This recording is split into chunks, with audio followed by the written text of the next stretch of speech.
চাঁদিপুর সমুদ্র বিচে কী এমন রয়েছে যে কারণে ভূগোলের ছেলেমেয়ের কাছে এটি বর্তমানকালে একটি আকর্ষণীয় ক্ষেত্র হয়ে উঠেছে? প্রত্যেকটা বিষয়কে তুলে ধরার চেষ্টা করি আজকের এই পর্বের ভিডিওর মাধ্যমে। প্রথমেই বলে রাখি, উড়িষ্যার চাঁদিপুর এমন একটি জায়গা যে জায়গা বরাবর সমুদ্রের ট্রান্সগ্রেশন হচ্ছে এবং স্থলভাগের নিরিখে রিগ্রেশন হচ্ছে। কথা হলো এই বিষয়টা কি? আমরা জানি যে সমুদ্রের জলতল বৃদ্ধিজনিত কারণে গ্লোবালি বলাই চলে যে সমুদ্র একটু একটু করে স্থলভাগের দিকে উঠে আসছে। একেই বলা হয় ট্রান্সগ্রেশন। এবার এই ট্রান্সগ্রেশন সব জায়গায় কি সমানভাবে অ্যাক্টিভ? সব জায়গা কি উপলব্ধি করা সম্ভব? আমরা যদি উপকূলের গঠন দেখি তাহলেই বুঝবো যে সব জায়গায় ট্রান্সগ্রেশন সমানভাবে হচ্ছে না। কোনো জায়গায় অনেকটা বেশি এবং তার লক্ষণও স্পষ্ট, আবার কোনো জায়গায় অপেক্ষাকৃত কম।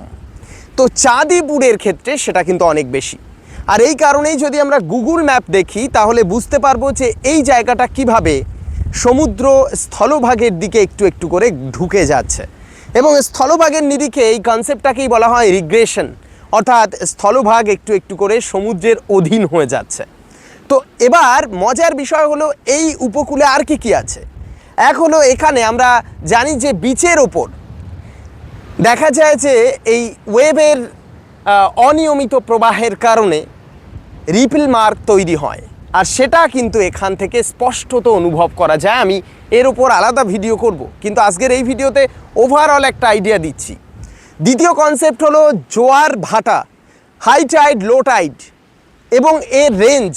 হাই টাইডের সময় জল যতটা উঠে আসে, লো টাইডের সময় প্রায় 5 কিলোমিটার দূরে চলে যায় জল, যে কারণে বলা হয় এটা ভ্যানিশিং সি, অর্থাৎ সমুদ্র উধাও হয়ে যায় এবং মানুষকে অপরচুনিটি দেয় সমুদ্রের যে সি সারফেস, সেই সারফেসের উপর দিয়ে হাঁটাচলা করতে। আমরা অন্য কোনো সমুদ্রে গিয়ে প্রায় 5 কিলোমিটার দূর জুড়ে হাঁটাচলা করতে পারবো না সমুদ্রে, কিন্তু চাঁদিপুরে এসে সম্ভব। নেক্সট যে কনসেপ্টটা সেটা হলো, যেহেতু এখানকার স্লোপ খুব কম, ঢাল ভীষণ কম। আমরা নর্মালি জানি যে মহিষোপানের ঢাল গড়ে তো 1 ডিগ্রির আশেপাশেই হয়, কিন্তু এখানকার এই বিচের ঢাল এত কম যে কারণে খুব সহজেই যখন ভাটা হয় জল অনেক দূর চলে যায়, আবার জোয়ারের সময় জল অনেকটাই উঠে আসে। এটা নেক্সট কনসেপ্ট।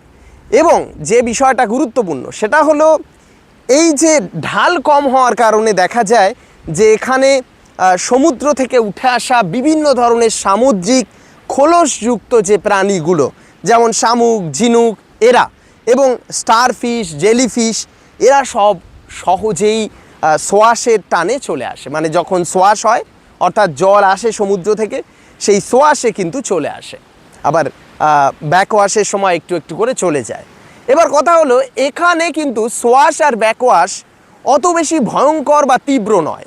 যেমন আমরা দীঘা, পুরীতে গেলে বা অন্য কোনো সমুদ্র বিচে গেলে দেখতে পাই যে ঊর্মিভঙ্গ হয় এবং সেই ঊর্মিভঙ্গের টানে কিন্তু মানুষ ছুটে আসে। মানে ওটাই একটা আকর্ষণীয় পার্ট সমুদ্রের, কিন্তু এখানে কিন্তু সেটা নয়। কারণ অনেক দূর যদি আমরা দেখি যে, কারণ জলের গভীরতা তো খুব কম, তাহলে জলের গভীরতা কম হলে ঊর্মিভঙ্গ হওয়ার কারণ কি?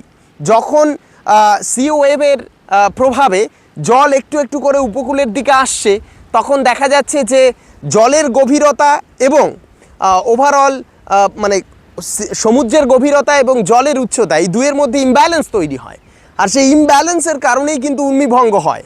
এবার এই ইমব্যালেন্সটা অনেক আগে হয়ে যায়, কারণ এখানে তো সমুদ্রের গভীরতা খুব কম হওয়ার কারণে ওই যে ওয়েভটা, যেটা ভয়ঙ্কর ওয়েভ, যেটা দেখে দীঘা, পুরীতে সবাই ওই ওয়েভ এবং ওয়েভটা আস্তে আস্তে ভেঙে যায়, ঊর্মিভঙ্গ হয়, সেটাকে দেখার জন্যই মানুষ ছুটে যায় সমুদ্রে। তো ওই ঘটনাটা অনেক দূরে হয়, যেটা আমরা সহজে একদম বিচে বসে উপলব্ধি করতে পারবো না। গেল, এটা একটা কনসেপ্ট। এবার এবং এই বিচের সবচেয়ে গুরুত্বপূর্ণ যে জায়গা সেটা হলো পুরোটা দেখুন, পুরো ক্ষেত্রটা প্রসারিত, জেন্টেল স্লোপ সমন্বিত। তো সেটাই হলো চাঁদিপুর সমুদ্র বিচের অন্যতম যে বিশেষত্ব সেটা। এবং বলে রাখি যে এই বিচের জিওগ্রাফিক্যাল ফাইন্ডিং যেগুলো আছে সেগুলো নিয়ে আমি একটা একটা করে ভিডিও করব এবং সেটা আমাদের ইউটিউবে এক্সপোজ করব। আজকের এই প্রথম ভিডিওতে ওভারঅল আইডিয়া দেওয়ার চেষ্টা হলো এই এখানকার যে সি বিচের বেসিক নেচার সম্পর্কে সেটা, এবং একে একে প্রত্যেকটা পার্ট নিয়ে আমি অবশ্যই ভিডিও করব। আমাদের জিও টিউটোরিয়াল ক্লাসরুমের উদ্দেশ্য হলো গ্রাউন্ড জিরোতে যে ভূগোলকে ফিল করা, উপলব্ধি করা, কেবলমাত্র বই পড়ে নয়, গো অ্যান্ড সি স্ট্র্যাটেজি নিয়ে সেখানে যাওয়া এবং বোঝার চেষ্টা করা আমাদের বইয়ের পড়া বিষয়টা এবং বাস্তবটা কেমন। টাটা।